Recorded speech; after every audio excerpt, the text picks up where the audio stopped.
ولادت حضرت فاطمہ علیہ السلام۔ پیغمبر اکرم نے جناب فاطمہ زہرا کے بعد کسی اولاد کی تمنا نہ کی، کیونکہ جس کی زہرا جیسی بیٹی ہو وہ کسی اور کی تمنا کیوں کرے۔ حضرت زہرا کی پرورش اور تربیت خود رسول نے فرمائی، کیونکہ آپ کی والدہ گرامی حضرت خدیجہ آپ کے بچپن میں ہی انتقال کر گئی تھی۔ اسی لیے حضرت فاطمہ بچپن ہی سے اپنے والد پیغمبر اسلام کے ساتھ رہی۔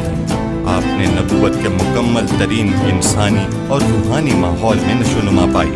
آپ اپنے بابا کا اس طرح خیال کرتی تھیں جیسے ایک ماں اپنے بچے کا خیال رکھتی ہے۔ دشمنوں سے مقابلے اور ہر مشکل میں آپ اپنے والد کے شانہ بشانہ کھڑی ہوتی۔ تاریخ میں ہے کہ ایک دن پیغمبر اکرم سجدے کے عالم میں تھے کہ بعض مشرکین نے جانور کی اوجڑی آپ کی پشت پر ڈال دی۔ حضرت فاطمہ کو جب اس قبیح حرکت کی خبر ملی تو آپ دوڑ کر آئیں اور اسے اٹھا کر دور پھینک دیا، جبکہ اس وقت آپ کی عمر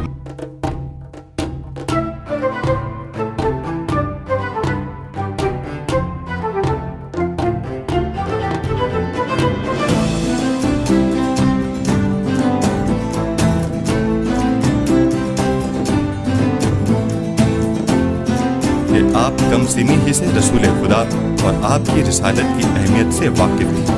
جناب عائشہ کہتی ہیں، میں نے چال ڈھال اور تمثال میں نیز نشست و برخاست میں رسول اللہ کے مشابہ کسی کو نہیں دیکھا سوائے فاطمہ بنت رسول کے۔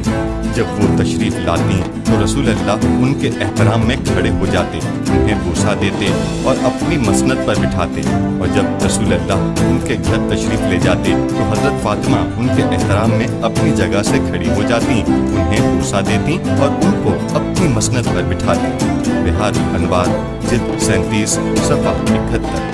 مورخین لکھتے ہیں کہ جب حضرت فاطمہ چلتی تو رسول اللہ کے قدم مبارک کی جگہ اپنا قدم نہ رکھتی، بلکہ آپ کے قدم مبارک کی جگہ سے ہٹ کر چلتی۔ مورخین نے مزید لکھا ہے کہ رسول اللہ جب بھی کسی سفر یا جنگ سے واپس آتے تو سیدھے مسجد میں تشریف لے جاتے اور شکرانے کے 2 نفل پڑھ کر اپنی بیویوں کے حجروں میں جانے سے پہلے حضرت فاطمہ کے حجرے میں تشریف لے جاتے اور آپ کی خیریت دریافت کرتے، پھر ازواج سے ملتے۔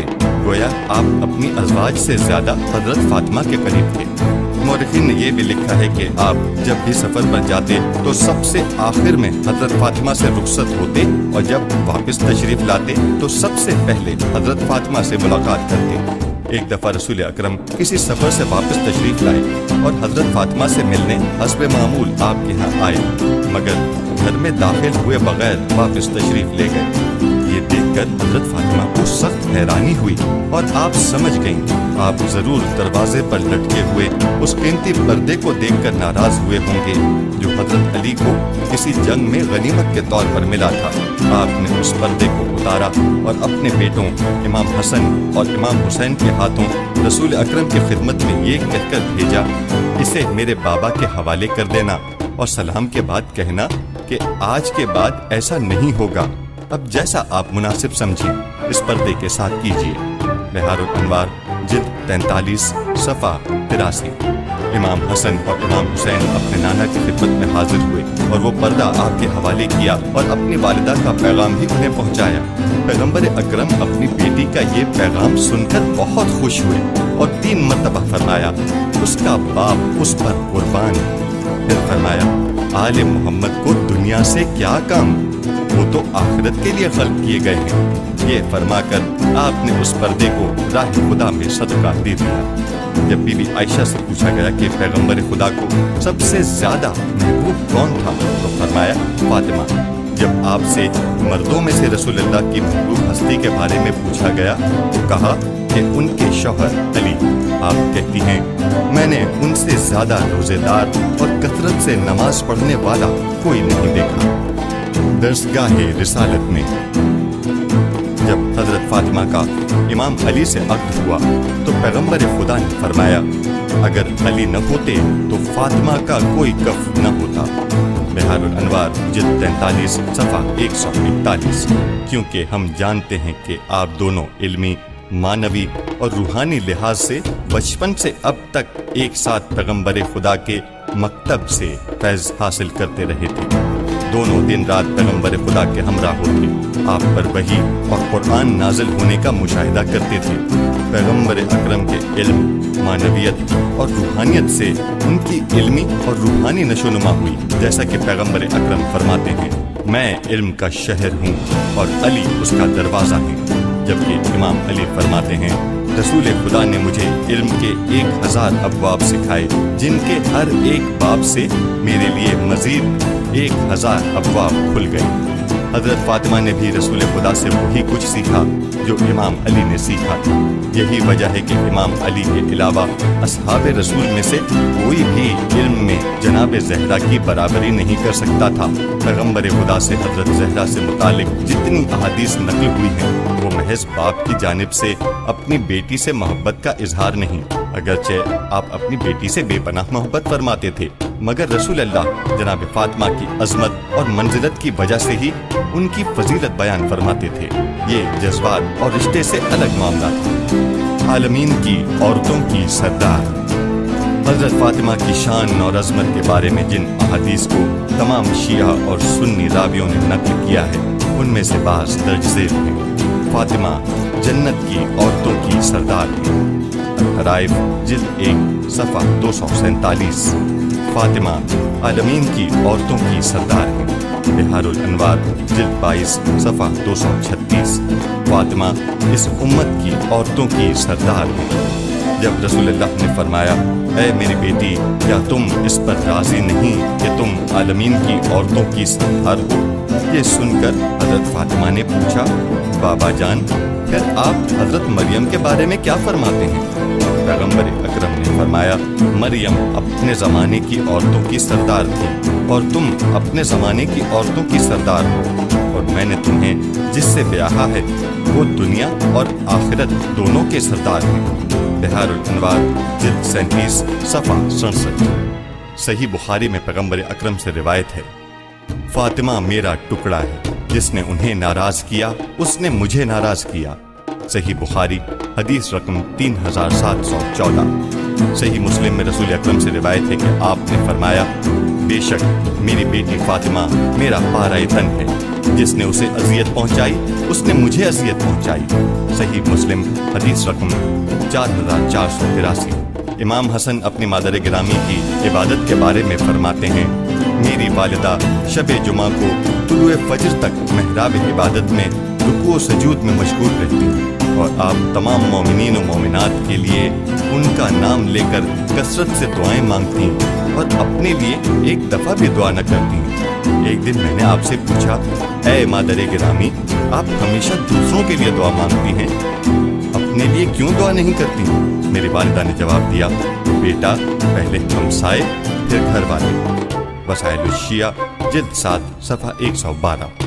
हजरत फातिमा अपने घर के तमाम काम काज जैसे घर की सफाई, बच्चों की तरबियत और अपने शौहर और वालिद की देखभाल के साथ साथ खुदा की इबादत और मुसलमान औरतों की तालीम और तरबियत के लिए भी वक्त निकालती, क्योंकि रसूलुल्लाह चाहते थे कि आपकी बेटी आपसे सीखे हुए उलूम, मानवियात और रूहानियत से मुसलमान ख़वातीन की तरबियत करें।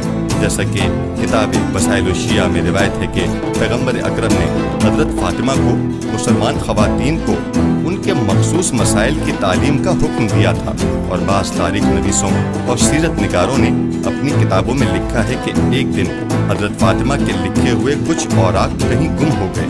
उन्होंने उन औराक की तलाश के लिए अपनी कनीज़ फ़िज़ा को मामूर किया और फरमाया, उन्हें तलाश करो, क्योंकि ये सफ़हात मेरे लिए हसन और हुसैन जैसे कीमती हैं। उन औराक पर तहरीर बातें हजरत ज़हरा के लिए ख़ास अहमियत की हामिल थी, क्योंकि उन पर वो अहादीस और अहकाम तहरीर थे जो उन्होंने पैगंबर खुदा से सीखे थे।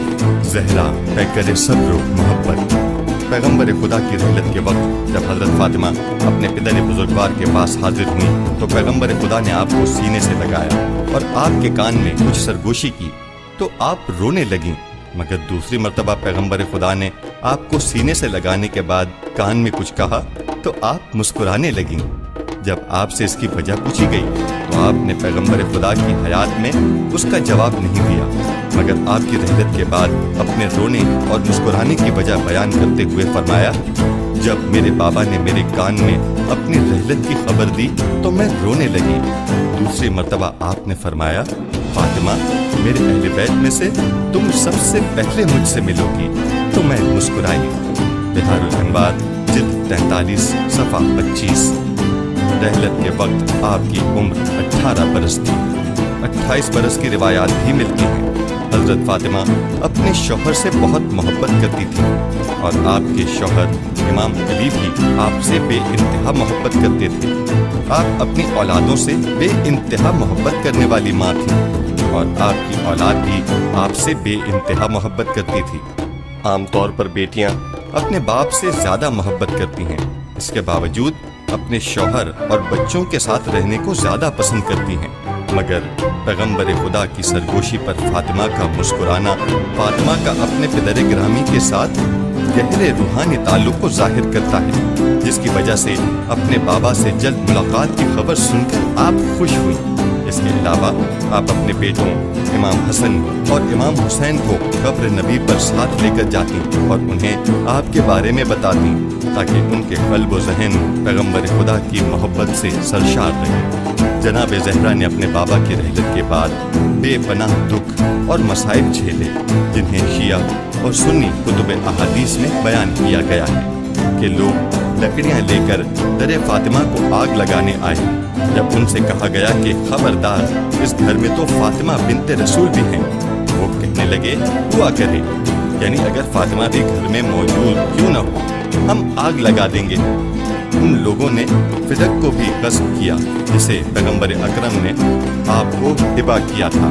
मगर आप इस कदर कवी आसाब की मालिक थीं कि इन तमाम मुश्किलात के बावजूद इमाम अली के साथ आपके शरई हक यानी इमामत के दिफा में साबित कदम रहीं।